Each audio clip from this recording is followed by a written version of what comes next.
Guys, overtime tayo ngayon guys. Sarado lang natin yung tie beam sa ilalim. Kaya pinapa-overtime natin ng 2 oras, no? Ipakita ko sa inyo.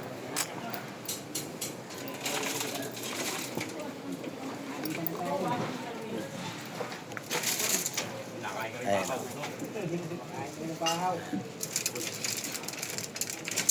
Tie beam yan sila.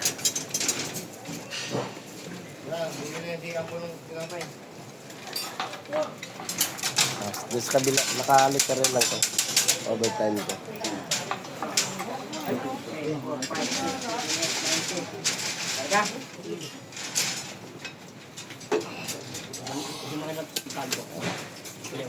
Kabilaan yun.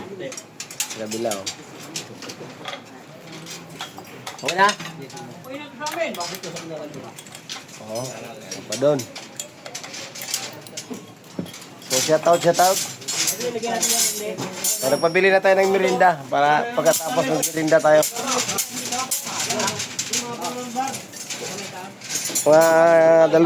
Matapos to ng mga 1 oras. Matapos ng 1 oras to. Medyo. Mga alas 6:30 tapos to, uwi na kami. So may 2 oras, bigyan natin ng 2 oras sila. So ayan.